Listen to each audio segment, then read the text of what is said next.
Hello, this is Mike Madden and you're listening to the Arts Show podcast.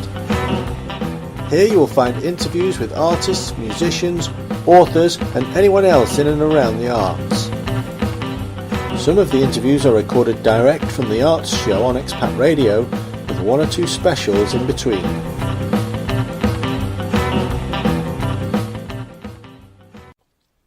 In this episode, my guest is author SD Robertson, talking about his latest book, My Sister's Lies.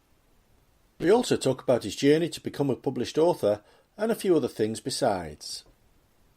It was originally broadcast on Expat Radio on the 11th of March 2019.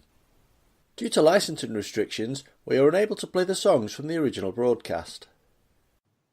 It'd help if I pressed the right button. I'm talking and I've not pressed my button off. Hey, you'd think I'd know what I was doing by now, wouldn't you? Frightening. No, to be honest, no. What do you mean, no? How's the weather, Dave? We've had 5 seasons in a day. Have you? Oh, it's lovely. Yeah. Well, it's about 103 in the shade now, but I'm just cooling down. I've got my flip-flops and my thong on and my welder's mask, so I'm doing all right. Our shade is covered in snow. So is it snowing? We had snow, rain, hail, thunder, lightning yesterday. Lovely. And you wonder why I'm living over here. Good evening, everybody. This is Mike Madden on the Arts Show on Expat Radio. And tonight, my special guest is Stuart Robertson. Good evening, Stuart. Hello, how are you? I'm fine, thanks. How are you? Very good, thank you. Now, of course, our listeners will know you as SD Robertson. Yes, that's right. But we'll call you Stuart. It sounds a bit more friendly. Sounds a bit strange to call me SD. It does a bit, doesn't it? So you're here to talk about your latest novel, My Sister's Lies, which is out on the 21st of March with Avon. Yes. So just tell us a little bit more about the plot without giving too much away. Yeah, I need to be careful because there are a few sort of twists and turns along the way. But essentially, it's about 2 sisters, Hannah and Diane, who fell out more than a decade ago and haven't spoken since. Out of the blue, Diane turns up on Hannah's doorstep with her teenage daughter, Mia, in tow. She's 14. Diane says she's in trouble and begs Hannah and her husband, Mark, who've got no children of their own, to look after their niece for a few days while she sorts herself out. They agree, despite not having seen Mia since she was a toddler. But then days turn into weeks. Diane doesn't return, effectively going AWOL. Hannah, Mark and Mia are all understandably concerned by this, and they become increasingly desperate to find out what's going on. Meanwhile, Mia's arrival and Diane's turning up on the doorstep, etc., bring from the past, including one particular big secret that threatens to destroy everything. But obviously I can't tell you about that. No, we don't want to give it all away. We still want people to buy it to find out what happens. So I know, obviously, these things go out before time to beta readers and selected readers. And some of the reviews coming back describe a heartbreaking tale. Yes. And when I look back through your previous books, because this is your 4th book, and Time to Say Goodbye was described as heartrending. If Ever I Fall was gripping, emotional and heartbreaking. Yeah. And Stand By Me was uplifting and heartbreaking. Yeah. You like breaking hearts. So where do you think emotion in your writing comes from? You know, I never set out to do that really in the first place. When I first wrote Time to Say Goodbye, my debut, I didn't really realise that was what I was writing as such. I think as a writer, you almost have to write what comes out almost. I think I originally made a couple of efforts at writing sort of crime and things like that, because I thought, they're cool and that's what I, thought would be good. But it's, it just turns out that that's what I write. I don't know why, it just comes out like that.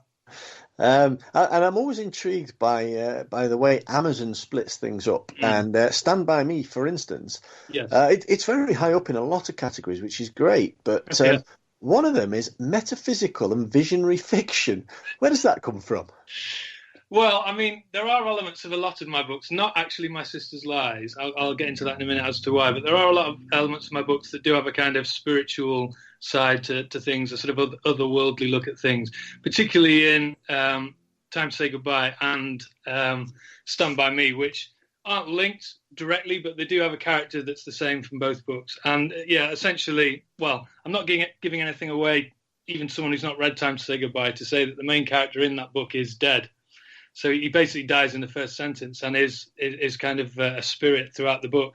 So it's that reason really that the books have been sort of put in those categories, if you like. Although My Sister's Lies is my first book that doesn't have any otherworldly spiritual kind of elements. It's very much rooted in the real world. Central Manchester features heavily, but it does have similar themes to the other books in the unexpected nature of life, love, loss, family relationships, which are sort of themes that run through all my books, really. It's interesting you say that Central Manchester features heavily because Dave and I are both from the same town originally. Okay.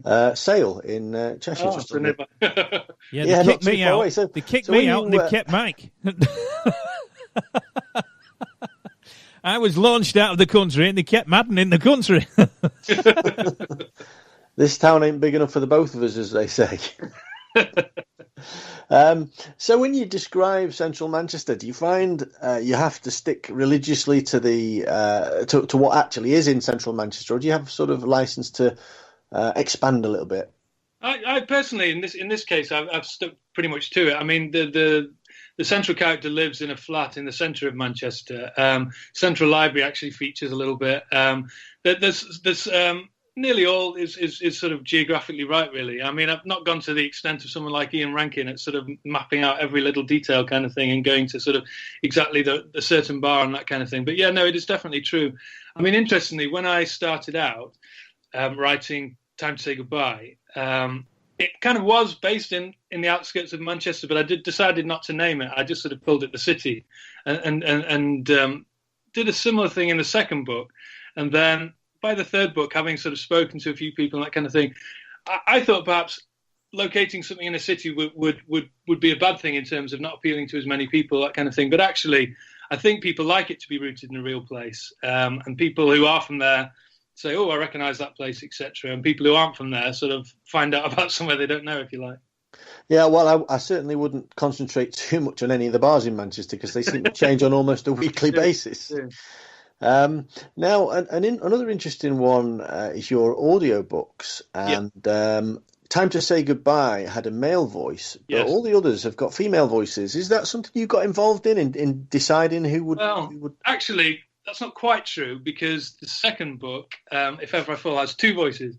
They've actually got two readers on that. So there's a male reading the male parts and there's a female reading the female parts. But apparently, the way that they decide this is they will have two different readers usually. If it's first person, whereas so some of If Ever I Fall is first person, some of it's third person. I think because of the difference, they did two readers.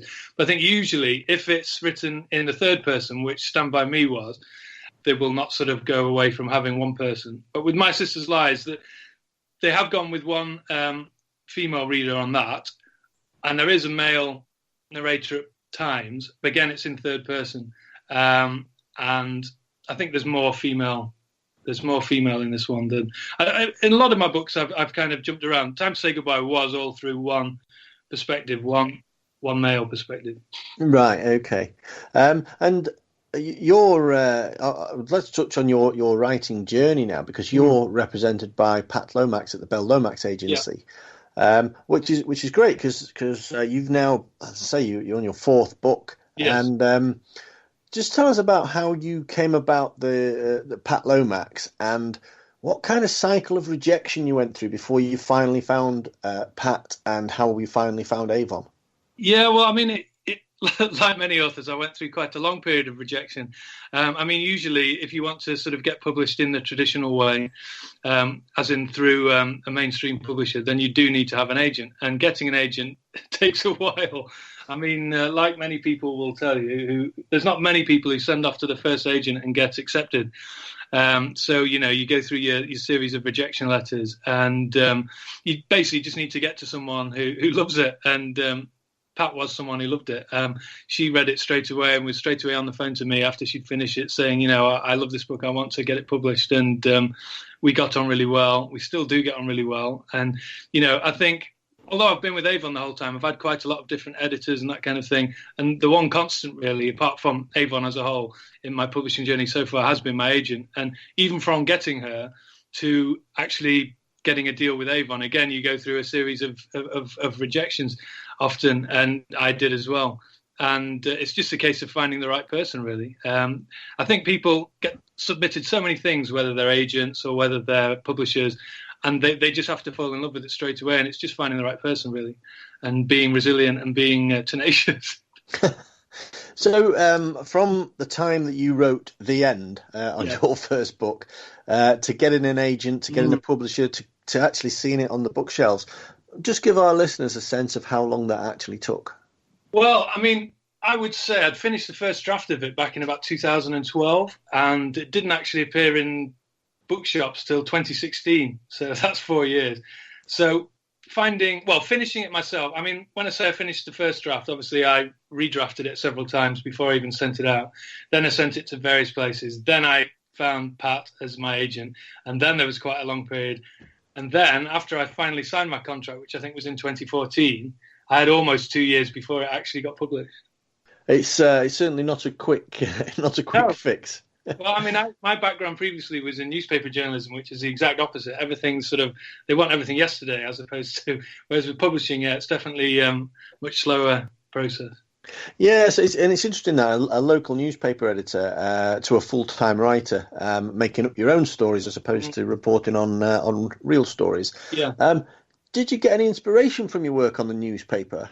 Yeah, I think you can't help but get inspiration, really, because, I mean, particularly on local newspapers, you just meet so many different characters and you hear so many different stories, and it's a great source of information. It's a great source of characters. It's a great source of everything, and obviously you get the practice of writing every day and sort of meeting a deadline, which are really helpful skills to have when you come along to actually working with a publisher.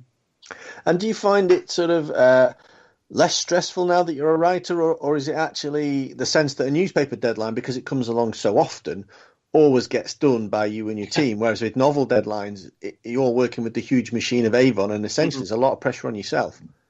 Yeah, I think with there are definite highs and lows in terms of pressure and down moments and that kind of thing. And I think they're further apart than with newspapers. Like, most of the newspapers I worked on were weekly newspapers where you'd have you build up to the one deadline every week and then it would quiet down. Obviously with books it's a longer term thing, but yeah, you do suddenly find you've got a deadline creeping up on you and that kind of thing. But I think once you've worked in the industry where you always meet a deadline, come what may, then you just know you've got to meet your deadline, whether it's an editing deadline, whether it's a publishing deadline, whatever it is, you just got to meet it. I guess you could describe the newspaper industry as something you loved, and we're now going to play Lewis Capaldi and Someone You Loved. Seamless. Right, we're back live with Mike this evening, and our special guest, Stuart. As if by magic, Dave reappeared. Have you pressed the right button this time? Yes, Dave? I've pressed buttons. The problem was I didn't press anything before.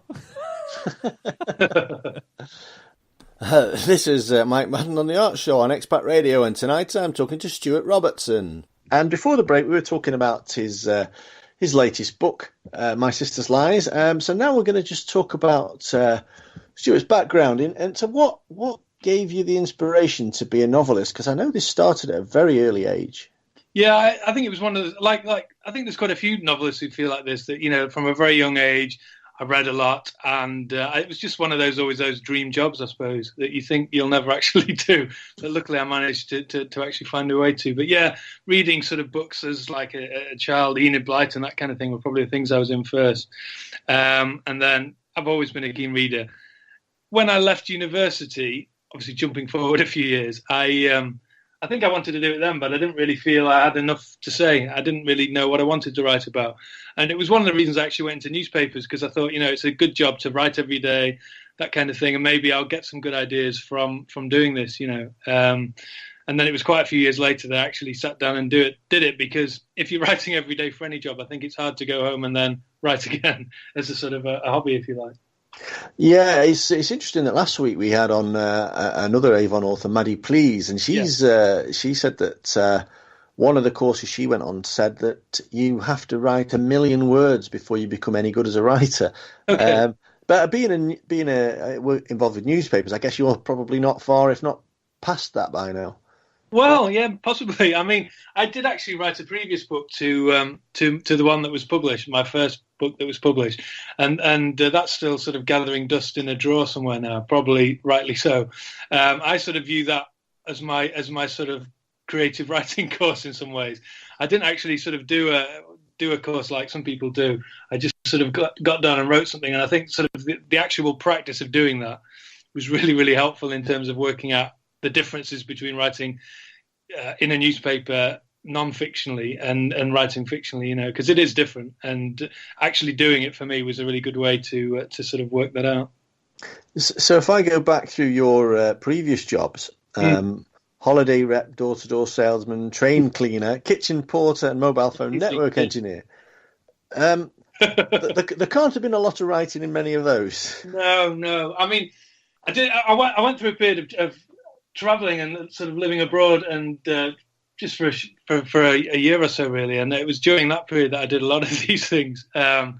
It's good life experience, just sort of landing in a strange world for a while and sort of becoming part of it. The train cleaning, particularly. I mean, there were some people who been there for years, and you sort of come in and do it for a short period, and you just get this sort of little snapshot of life. And again, it's really good. It's really, really good fodder for ideas, fictional. We better not say that too loud on the radio. I haven't written a book about a train cleaner yet, but if I do, you'll know where I got my ideas from. So have you ever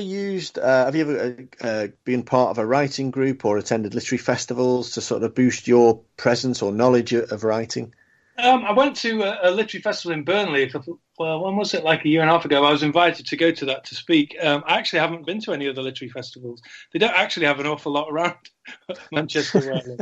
I mean, they have. I've been to events in Manchester when they do have the sort of big literary festival there, but it's not just books, it's sort of spoken word and that kind of thing. And I've seen a few things there. I remember seeing the writer of Time Traveller's Wife, Audrey Niffenegger. She did a speech there as part of I think it was like at the cathedral as part of one of the festivals there, and that was quite interesting because it wasn't long before my first book came out. So at that point, I was very interested to see sort of what a novelist had to say, particularly one who'd been as successful as she was. So that was interesting. But other than that, I haven't really been to a lot. It's quite relevant that you live up north, as they say, and does that mean you have quite a different approach to launch days? Because I know if you were down in London, there'd be sort of all kind of parties and big bookshop signings and that kind of thing. What do your launch days look like? I've done a few different things, really. My first book, I had sort of a family party. My second book, I did have a sort of traditional bookshop launch with another writer from Manchester, Marnie Riches. And she was with Avon as well at the time, and we both had books coming out around the same time. So we decided to do a launch together at Waterstones in Deansgate, Manchester, and that was nice. Although this time I'm not doing anything particularly special, just probably go out for a meal with my wife and daughter, and yeah.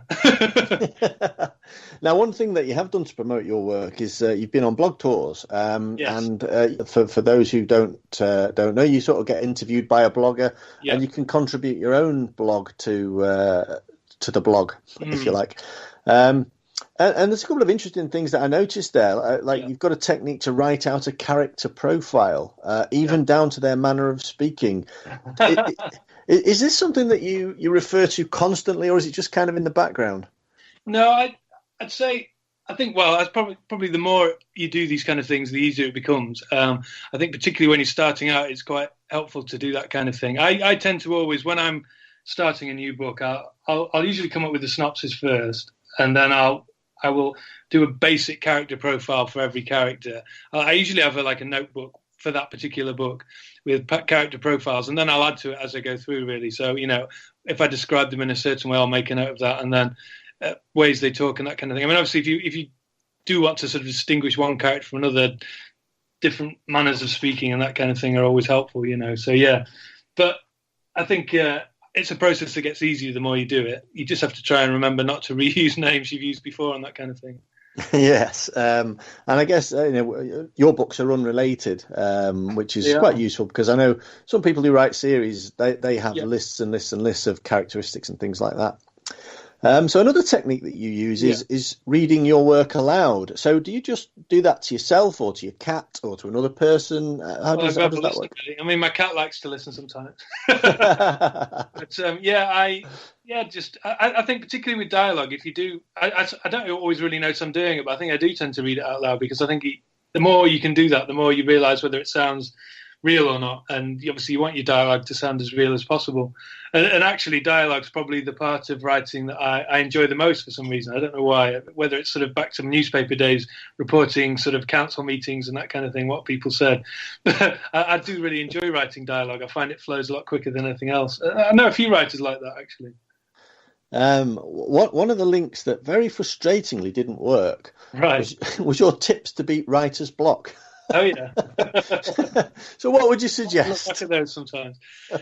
Yeah, I mean, it's difficult. I do think writer's block exists. I think most writers have been through it, myself included. I wouldn't say I've ever been blocked for like a long period or something like that. I think it's more something that you just feel for a time, maybe your head's not in the right space. And honestly, I think the best way to get through it is just to write, even if what you think you're writing isn't very good. I think, if anything, writer's block's almost like a lack of self-belief, a lack of confidence. It's just getting that back by pushing on, usually. I mean, I think one of the most important things about writing is not reading back what you've just written. And so if you're feeling that this isn't good, you just keep on going, really, and then look back at it when you've finished it, and you don't always look at it with quite such a critical eye. I think that's very good advice. And another thing that you've suggested is to write daily, as much as you can. So do you yourself have a routine and treat writing as a job? Yeah, I mean, it varies depending what stage of a book I'm at. I mean, whether I'm editing it, whether I'm writing it. But if I'm in a writing stage, I definitely try to write every day. Minimum of 1,000 words, really, preferably more. Between 1,000, 2,000, something like that. But just sort of decide what it's going to be and stick to it. And, again, even if you're not that happy with what you've written, getting that first draft out is really just almost like just producing the thing that you're going to later polish, really, but unless you've got something to polish, you can't get anywhere, so you need to have something first. And then it's like almost someone with a sculpture gradually chipping away at it. But if you don't have the big piece of rock in front of you, you can't chip away at it. So, yeah, I think getting the first draft is just sitting down, writing every day and just doing it, and then looking back at it, preferably with a little bit of a pause in between to give you some sort of detachment. But, I think it's often just a case of hard work. I mean, just sitting down and writing it even when you don't feel like it. Yeah. And because you're your own boss, sat at home, I mean, obviously there's publishers involved and you've got deadlines to meet, but when they're quite far away, it's quite easy to just say, oh, I'll do something else, I'll go out for a walk or whatever, but you just have to be regimented. And I guess that's where the journalist in me helps, because I've done it for a long time in terms of making myself do things, so you just get on with it. Now, I think, am I right in thinking you studied English at university? Yeah. So when you think back on studying English at university, did that help your writing journey? I think studying all the different kind of writers and that sort of ability to read anything really quickly, as and when you need to, it was definitely good, because it gives you a good sort of overall view of literature, if you like. But in terms of actually writing yourself, I think you have to sort of find your own voice, and where that comes from is debatable in many ways. I don't know if you could even say exactly where it comes from. It just comes from within. And but yeah, the more knowledge of other writers you have, the more you read, I think improves your writing. I mean, I still read a lot now, and I think any writer who says they don't read every day, I'm surprised by, because it's just gives you so many different ideas and ways of doing things and ways of looking at the world, different ways of writing dialogue, different ways of developing characters. It's almost every time you read a book, it's research in a way. But, if you like reading, it's fun. Yeah, I think you're right. And also when you read certainly best-selling authors, you kind of get that, there are rules to writing, the show not tell that we speak about here quite a lot, but actually don't let them get in the way of the pace of the novel. No, I think for me, the storytelling is really, really, really important. Almost more important than anything else. I mean, I don't know whether it's my journalistic background or whatever, but I'm also quite a fan of simplistic writing not necessarily simplistic ideas, but writing in a way that anyone can read. Because, I remember my first day on a newspaper, sitting down, writing what I thought was a good piece, and my editor called me over and said, you can't use words like this here. That's not what I'm talking about. You just got to write for the masses kind of thing, because, I was some sort of guy out of university with an English degree trying to write with these fancy floral-y kind of terms, and, there's no place for that on a newspaper. And knowing that and doing that for years, I think why cut people out of a book? If anyone on the street can pick up your book and enjoy it, why try and show off with what words you might know? Because, you're just ostracizing people to some extent and trying to sound fancy. No, absolutely. Now, you all always need some kind of inspiration for your work, and your first novel was inspired by your daughter. So this question might seem unusual. Does your daughter actually know what you do? Yeah. She's 13 now, so she's grown up a bit from when I first wrote Time to Say Goodbye, because she was young then. She was a similar sort of age to the girl in that.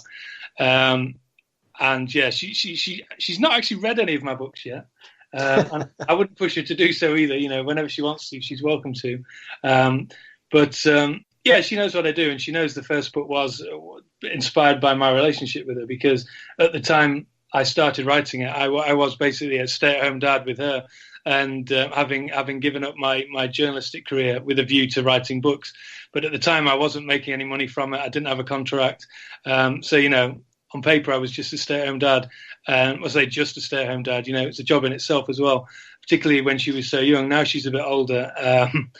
She's a bit more independent, so she's not quite as dependent on me as she was. Getting away from the writing slightly now, you described the 90s as the best decade ever. For me, it's the 70s. It kind of probably tells you a little bit about our ages. Yeah. So what stands out for you in the 90s? Well, I think I was like a teenager in the 90s, and it was all the sort of the Britpop and the grunge, and a lot. I mean, there were so many great movies that came out in the 90s. Your Quentin Tarantino things, Groundhog Day, one of my favourite films.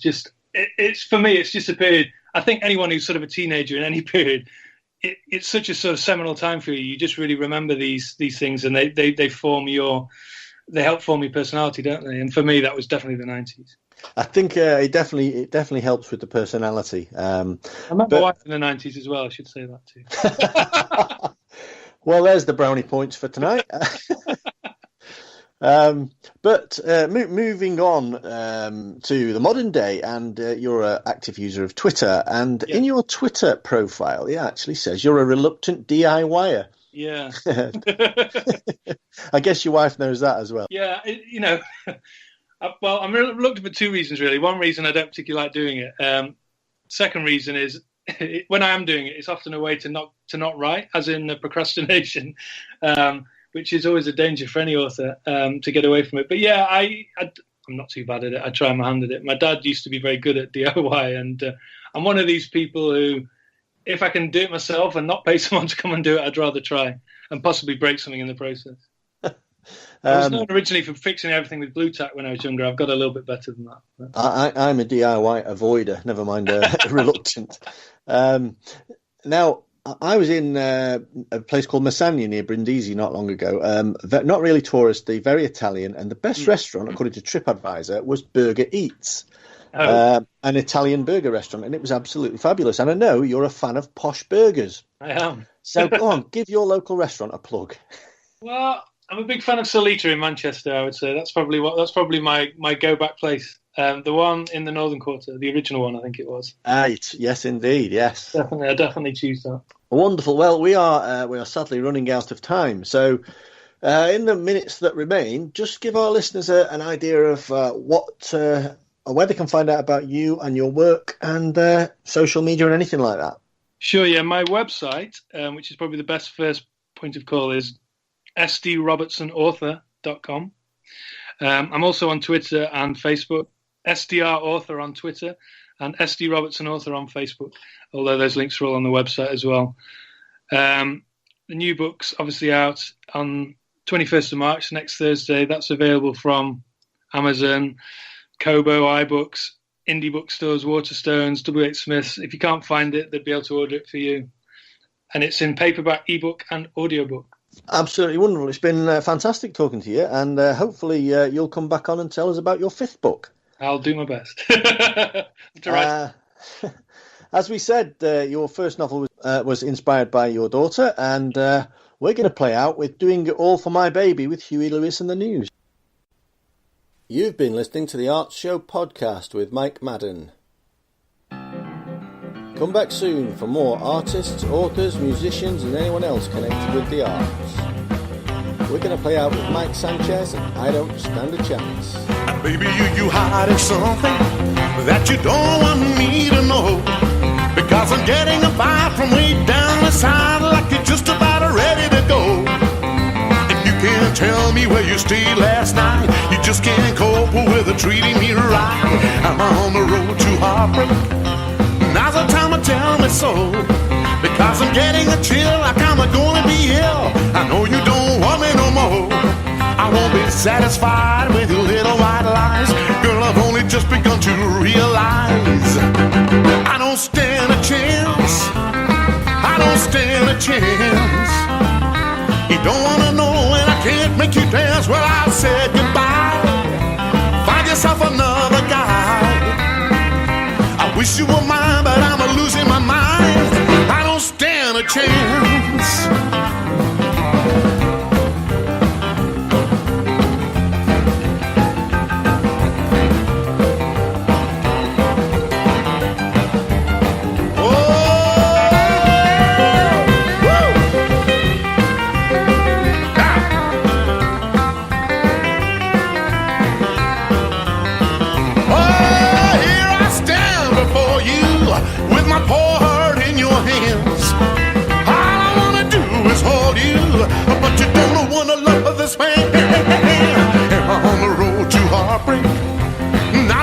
Tell me so, because I'm getting a chill like I'm gonna be ill. I know you don't want me no more. I won't be satisfied with your little white lies. Girl, I've only just begun to realize I don't stand a chance. No, I don't stand a chance. You don't wanna know and I can't make you dance. Well, I'll say goodbye. Find yourself another guy. I wish you were mine, but I'm losing my mind. I don't stand a chance. I don't stand a chance. I don't stand a chance, baby. I don't stand a chance.